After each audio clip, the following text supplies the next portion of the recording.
Initially, I wanted to be a basketball star, just like everybody else in Indiana. But then there were some height limitations. It was a math teacher that sort of said, "You're very good at math. You ought to consider engineering." I knew I liked tearing things apart and finding out how they worked. And the people in the math area there at the high school said, "Why don't you just design them right the first time? Don't have to fix them in." Purdue, fortunately, was a very good school because it was about the only one I could afford to go to. I liked thermal, I liked fluid dynamics. We had things that you could get your hands around, and that was somewhat how I was raised growing up on a farm.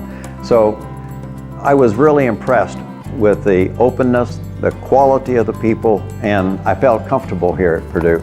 But I looked around and I also saw that there were a lot of people that were engineers that were perhaps better engineers than me. I think maybe I would be better at trying to organize and put together businesses or put together the work of other engineers. So that was the reason I went over to the Krannert School and did the MSIA. And then Exxon came in and said they were looking for people that was willing to work and willing to go almost any place because it was a global business and they were looking for people that would work hard and make things happen. And I said, that sounds like a lot of fun to me. And so after several jobs in engineering and then supervision, I ended up going eventually to Europe. And that was where I learned the power of teams and team dynamics. They kept giving me new jobs, and eventually I became a vice president while in Europe and lived there for 8 years. My kids essentially grew up there at the international school. Great experience. The completion of the laser lab. When we first talked about it, I was a little reluctant to invest in buildings. I invested really in the people. Professor Bob and his team, all the staff out there at Zucrow, they had a spirit.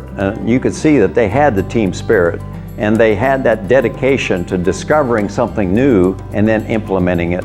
So all the things that were important to me, I could see that out there, and now they have all the cells that are just being completed, all the cells are full. So it was amazing. I felt really good.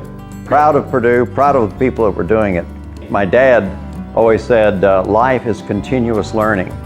Start with as much of a good formal education or as much education as you can get up front to make that a joy and a success. And then he also said, if you are successful, if you have that joy of being successful, then you have to give back. Pay forward. Just go ahead and do it.